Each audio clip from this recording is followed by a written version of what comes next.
Good morning students. This is Reena Sharma, lecturer commerce, SSD Government Senior Secondary School, Machhiwada Sahib. So students, we were doing the topic internal trade. First of all, I want to clarify you what is internal trade. Internal trade refers to buying and selling of goods and exchange of services within geographical boundaries of a country. बेटे internal trade की है एक ऐसा trade जिहड़ा कि अपनी country के boundary के विच रह के हुंदा है उन्होंने आपां बोलते हैं इंटरनल ट्रेड जिहदे विच सैलिंग ऑफ गुड्स आ जाता है एंड एक्सचेंज ऑफ सर्विसेज आ जाता है। ठीक है, this trade is also termed as home trade और डोमैसटिक ट्रेड। इनू आपां होम ट्रेड और डोमैसटिक ट्रेड भी कह दिंदे हां बिकॉज कि जिहड़ा कि अपनी कंट्री की बाउंड्री दे विच रह के ट्रेड हुंदा है, इस करके आपां इनू होम ट्रेड और डोमैसटिक ट्रेड के नाम नाल भी जानते हैं। सैकेंड बेटे अपने कोल कॉन्सैप्ट है ये wholesaler. A wholesaler is a trader who purchases goods in bulk from producers and sell them to retailers in small quantities.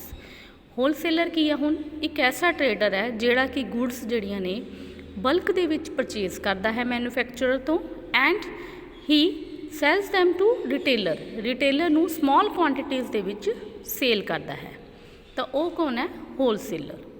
ठीक है,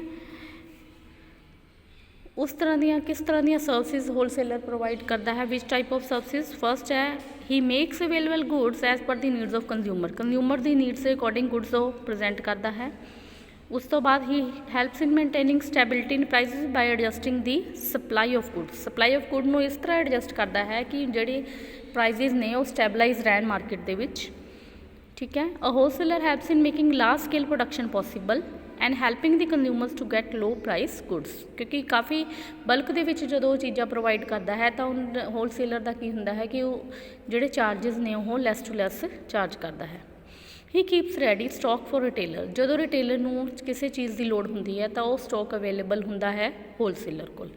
provide knowledge of new products to retailer. और रिटेलर जो उन्होंने को समान लैन आते हैं तो कई उन्होंने नवे नवे प्रोडक्ट्स बारे भी वो नॉलेज प्रोवाइड करते हैं। जोड़ा थर्ड अपना कॉन्सैप्ट है ये दैट इज़ रिटेलर। एक रिटेलर की हुंदा है वी गो फॉर शॉपिंग। बेटे आपां मार्केट दे विच जांदे हां, बहुत सारियां आपां नूं शॉप्स दिखदियां ने जित्थों आपां समान लैंदे हां, वो सारे की ने रिटेलर ने। A retailer is a person who sells goods to consumers. एक रिटेलर है जिहड़ा बेटे वो डायरैक्ट तुहानूं कोई चीज़ां वेचेगा, होलसेलर रिटेलर नूं सेल करेगा। ठीक है, इस करके रिटेलर और कंज्यूमर दे विच एक डायरैक्ट कॉन्टैक्ट हुंदा है। He is the last middle man in the chain of distribution. He is a link between wholesaler और कंज्यूमर। वो एक ऐसा लिंक है जिहड़ा होलसेलर और कंज्यूमर दे विच आ जाता है। He maintains the personal contact with his customer. और सब तो मेन गल की है जिहड़ी कि होलसेलर और कंज्यूमर की नहीं हुंदी, पर्सनल कॉन्टैक्ट है रिटेलर और कंज्यूमर का। नैक्सट कॉन्सैप्ट बेटे आ गया अपना एटेंडेंट रिटेलर्स। एटेंडेंट रिटेलर्स किहड़े हुंदे ने? Who do not possess any shop of their own. जिन्हां दी अपनी कोई शॉप नहीं हुंदी। ठीक है, they move from place to sell their wares. Wares की हुंदा ने? थिंग्स, जिहड़े कि अपनी चीज़ां वेचण दे लई एक जगह तो दूसरी जगह जांदे ने। They are travelling and wandering